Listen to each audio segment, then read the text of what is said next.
Je me suis fait épingler tout à l'heure sur Twitter lors d'une discussion au sujet d'un post assez lamentable de l'irréductible athée, d'une discussion qu'il a eue chez Zioclo avec Astronogeek où en gros il disait que ce serait bien d'aller faire des tags devant les mosquées, enfin des choses complètement ahurissantes. Tu aurais pu obtenir exactement la même chose, non pas en taguant le mur de la mosquée, mais en taguant le mur en face de l'entrée de la mosquée. Tu vois ce que je veux dire? Comme ça, il n'y a pas de, blasphème. Il n'y a pas d'attaque directe, physique. Tu vois ce que je veux dire? Et en même temps, tu fais passer le message. Parce que tous les gens qui vont à la mosquée ne peuvent pas rater le message. Sur la route, quoi, au pire.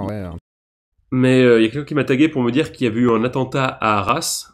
C'est une personne qui généralement est assez aggro d'ailleurs sur Twitter. Je suis allé vérifier. Effectivement, il y a eu un attentat qui est absolument horrible. Générique. Pour te faire plaisir. Les gens qui ne sont rien. Si vous voulez rester en vie, vous rentrez chez vous. T'aimes ça la merde. Bonjour, bonsoir, bienvenue à tous et bienvenue dans la vidéo que nous allons nous intéresser à l'attentat d'Arras. Et alors, une question que j'ai simplement envie de poser, c'est que fait la police? Que fait la police? Alors, au moment où je réalise cette vidéo, on a très peu d'informations. La seule chose que je sais, c'est qu'apparemment, il y a un prof qui s'est fait égorger donc dans un collège ou un lycée, je sais plus, dans un établissement scolaire. Il y a d'autres blessés, et apparemment, il y aura un autre truc en cours un peu chelou avec une histoire de personnes qui seraient entrées avec un sac à dos, peut-être avec une bombe, je sais pas. Honnêtement, pour l'instant, c'est très flou, donc je pense qu'on y verra plus clair demain. On est un petit peu plus tard, hein. Oui, alors, il y a un petit peu plus de nouveau, donc apparemment, la personne qui a commis l'attentat a été fichée S. Là, je suis sur le site de la Voix du Nord, mais si on fait un CTRL F, et qu'on tape fiché, on voit que l'auteur de l'attaque est un jeune homme d'une vingtaine d'années d'origine tchétchène, fiché pour radicalisation, fiché S. Alors souvent, c'est une remarque qu'on me font les droitards sur les réseaux sociaux, et notamment ça a eu beaucoup lieu lors de la mort de Naël, consistait à dire: oui, mais t'es bien content quand la police vient te protéger, vous les gauchistes, vous les marxistes, vous les zététiciens, vous êtes contre la police, et vous êtes bien content quand la police vient vous protéger. Bien, le problème est là.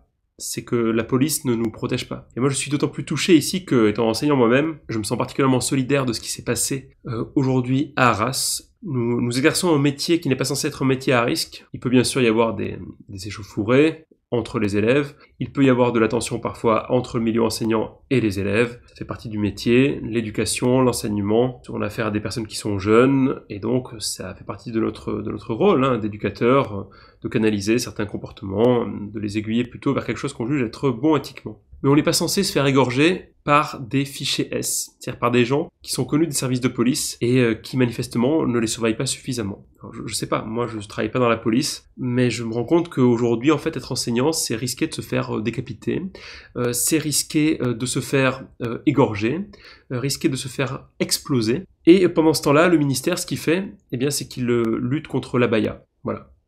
Et on imagine bien que s'il y a moins d'abaya à l'école, il y aura moins d'attentats. C'est absolument évident. La police, donc, qui est censée nous protéger, qui fait preuve d'une très très grande efficacité dans les manifestations, pour nous gazer, pour nous nasser, pour nous piétiner, pour nous éborgner, parfois même pour nous tuer, eh bien cette police est beaucoup moins zélée lorsqu'il s'agit de nous protéger. Alors je vais pas faire mon analyse marxiste de bas étage, mais un marxiste, on va dire, de manière un peu simple, dirait que dans la mesure où l'État est au service d'une classe sociale identifiée, et que la police est au service de cet État, ainsi que de cette classe sociale, il n'est pas très étonnant que les policiers soient plus zélés pour protéger la BNP Paribas sur le boulevard des Italiens que les profs qui sont butés dans les cours de récré. Parce que la classe bourgeoise, je crois que, en fait, elle n'a rien à foutre que les profs se fassent égorger. C'est pas Bernard Arnault qui est menacé, c'est pas Jeff Bezos qui est menacé, c'est pas Emmanuel Macron qui est menacé. Enfin, je pense que si, je pense qu'Emmanuel Macron est menacé, mais Emmanuel Macron est protégé, et heureusement d'ailleurs.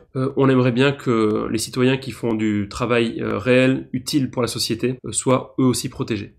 Voilà. C'est bien de protéger des gens parce que ce sont des êtres humains, quand bien même, socialement, politiquement, ils peuvent agir de manière parasitaire. Ce serait bien aussi de protéger les gens qui sont utiles. Alors déjà sur Twitter, on a des récupérations de cette question-là au sujet du conflit israélo-palestinien. On a des associations et des amalgames évidemment douteux, on pouvait s'en douter. La droite aime bien récupérer ce genre d'attentats affreux pour servir un discours raciste. J'encouragerais tout le monde à ne pas tomber là-dedans. Alors Tatiana Ventose a commenté, j'ai pas vu ce qu'elle a dit, on va le lire ensemble, on va le découvrir ensemble. Fiché S pour islamisme, assassin activement suivi par la DGSI, donc manifestement pas assez suivi. Hein.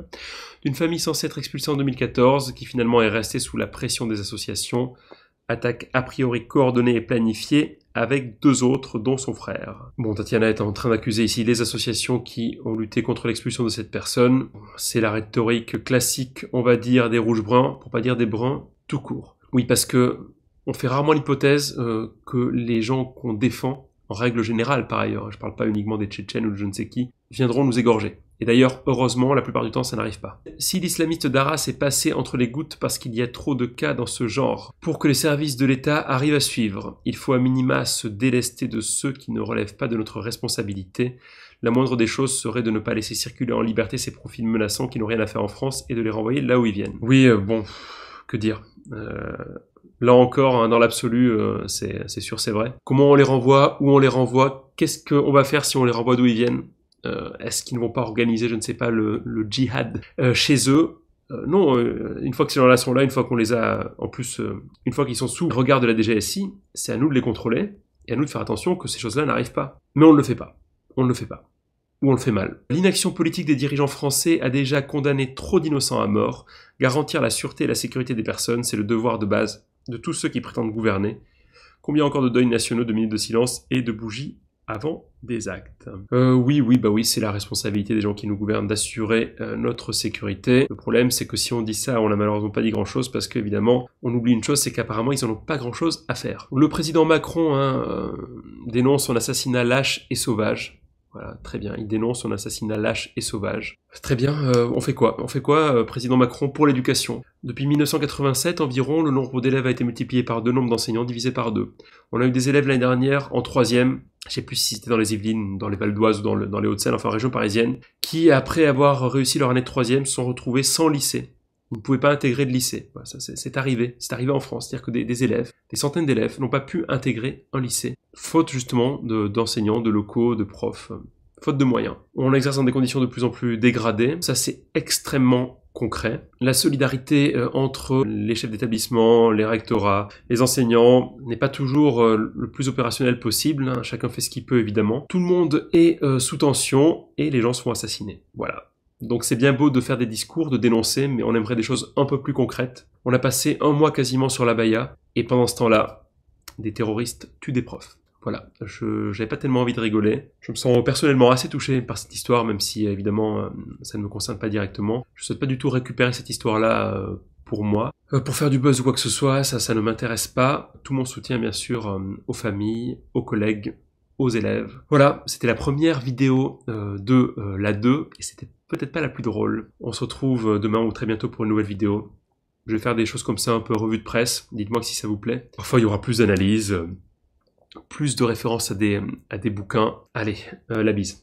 Que tous les gens qui vont à la mosquée ne peuvent pas rater le message. Ta gueule!